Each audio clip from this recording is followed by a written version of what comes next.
This is a competitor analysis template that I developed after 10 years in product marketing and teaching college level marketing. The big challenge with doing a competitor analysis is that it can be very overwhelming. There are dozens of competitors that you could be looking at and thousands of different tactics that you can evaluate. And those tactics are constantly changing with things like the website, which is frequently updated. So there's really no end to it. What I've done here is created a one-page simple template that helps you focus on the things that really matter.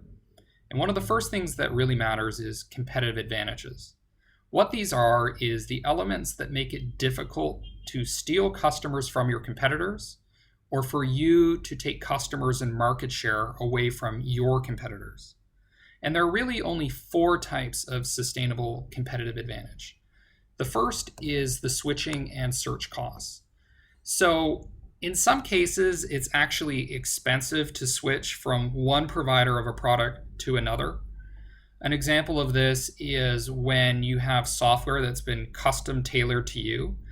You're basically stuck to the person that created the custom software because they understand it, they know how to maintain it, they know how to update it. Whereas if you hire somebody new, that person needs to spend a lot of time and a lot of your money learning that custom software. So that's a key competitive advantage. The other is search costs. So these are things that make it difficult to find replacements for the product that you're currently using. An example of this would be if you are buying something that's highly specialized, like a certain IT specialist or a specialized professional. Sometimes it's very difficult to find them, particularly in a specific region. Next is habituation. So, for example, with Adobe Creative Suite, a lot of graphic designers are in the habit of using certain keyboard shortcuts. So their muscle memory keeps them stuck to that software because if they do switch to different software, they have to relearn all these habits. Other examples would be products that are somewhat addictive. So things like Coca-Cola would be an example. Arguably, the strongest competitive advantage that you can have is economies of scale. The best example of this would be something like a natural monopoly or duopoly. So if you're participating in a market that can really only support 1 or 2 providers of a product at scale, then if somebody tries to enter that market, they can't really do it because they can't match your price structure and the cost structure that goes along with it. So if competitors are able to sell products at a cheaper price and be more profitable than you, then it's going to be very, very difficult for you to steal customers away from them. The last key competitive advantage is government protection. So these are things like patents and licenses that effectively make it illegal for competitors to take customers away from you or vice versa. So when I'm looking at competitor analysis, these are the first things I like to look at is make lists of, do they have some sort of moat of competitive advantage that's built around them and based on these 4 things. So after looking at that structurally, I get into the marketing strategy. And the first thing that you want to analyze is what target customers are your competitors going after? They may have a similar product to you. They may have similar services to you.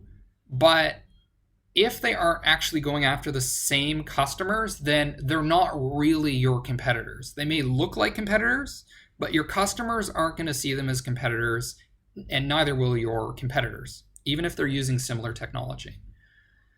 The other thing, and I think this is probably the big thing with marketing strategy that product marketers miss, is partners. A huge part of your marketing strategy is who you partner with. So for example, it might be a retailer, Walmart or Amazon. It might be certain app marketplaces that you're participating in. It may be key influencers that are endorsing your product. This is very important because if your competitors are getting a lot of traction with large partners and you're not, then you're going to be left behind. And you can actually replicate those exact partnerships, assuming that they're not exclusive. And if the partnerships are exclusive, then you can simply find a similar company to have an exclusive contract with. The other key part of the marketing strategy is the value proposition.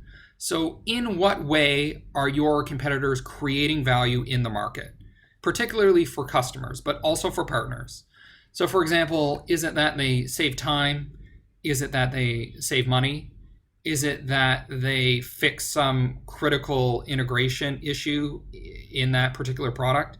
It might be very, very narrow, particularly if you're in a small market with small players, or the value proposition may be very large, particularly when you're selling something like a suite of software solutions for small business, and your competitors have a lot of venture capital to support them.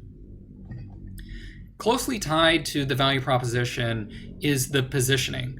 So usually this is one, maybe two features or benefits that your competitors are choosing to emphasize in their messaging to secure a certain place in the minds of the target customers.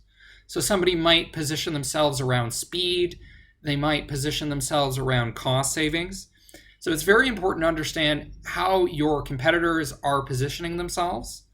And the easiest way to do that is to look at their homepage. Their homepage may have a tagline on it, and usually that gives you a sense of what kind of positioning they want in the minds of the customers.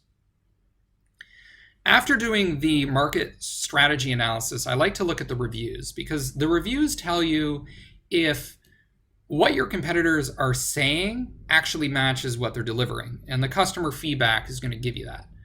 The first thing I like to do is look at a review source such as Google, for example. You can look at Facebook or G2 Crowd. There are a number of different review resources that you should be looking at. First thing I look at is just the numeric score. Is it a 9 out of 10, 4 out of 5, 3 out of 5? But it's also very important to look at the notes, because the notes give you the qualitative feedback that tell you whether the positioning is actually working. So if a company says that their product is very easy to use, but a lot of the notes that you're seeing in the reviews is that they're not easy to use, then that means that the positioning is not really held.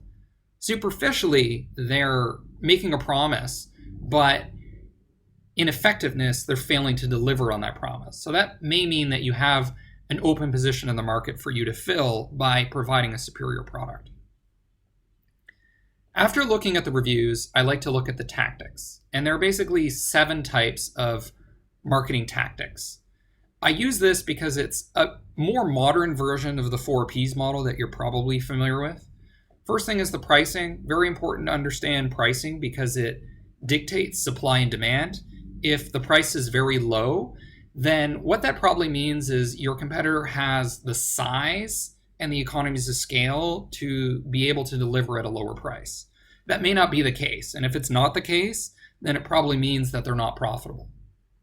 The packaging is also important. So it's not just what the price is, but also how they're clustering their prices into things like 3 different types of plans. How are they basing the pricing? Is it based on usage? Is it based on the number of users? There are a number of different variables that can drive pricing, and making little tweaks to your pricing can actually have substantial effects on the demand for what you're selling. Another thing is the brand. Brands play a more important role in some markets than others, so don't spend a lot of time on it if it doesn't really matter in your industry. The services are also important, so even if what you're marketing is not fundamentally a service, it may be that things like customer support or warranties play a substantial role in convincing people to buy the product. And then you want to look at the product features themselves. Buy your competitor's product, do their free trial, get their samples, look at it, see if it actually does what they say it will do. Communication, this is one of the biggest parts of marketing. It's usually where people start.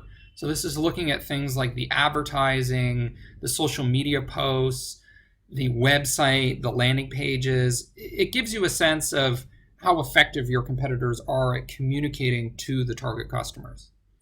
Incentives and promotions can matter a lot. So things like coupons, time-sensitive offers, and also you really want to consider the distribution or channels that your competitors are going through. So typically a lot of time is spent looking at competitors' websites. But the website doesn't tell the whole picture.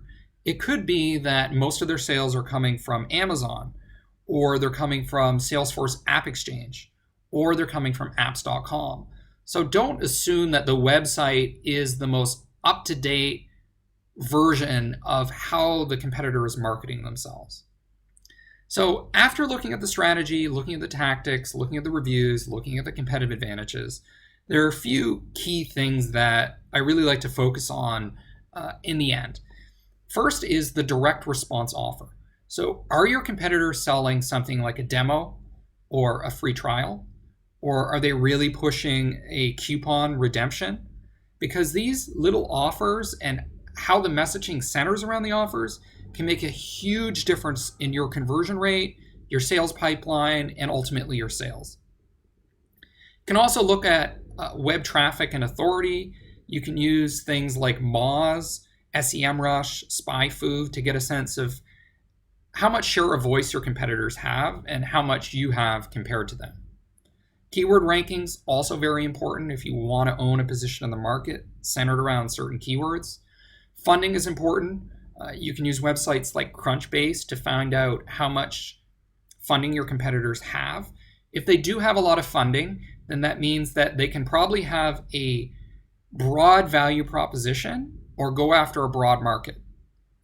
If you have little funding, then you probably need to niche down, maybe focus on specific features, and have your value proposition narrowed to go after perhaps a smaller industry, like one industry or one specific type of customer, because people with a lot of funding can afford to go broader. People with little funding can't do that, at least not yet.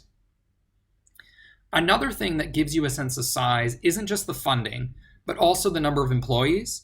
And I find that LinkedIn is one of the most reliable, up-to-date ways to get this.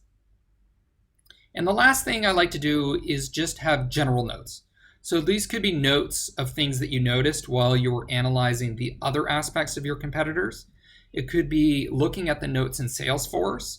It could be talking to salespeople to see what they're saying about customers. And it could be from talking to customers themselves, looking not only at their reviews, but actually interviewing them and discussing with them.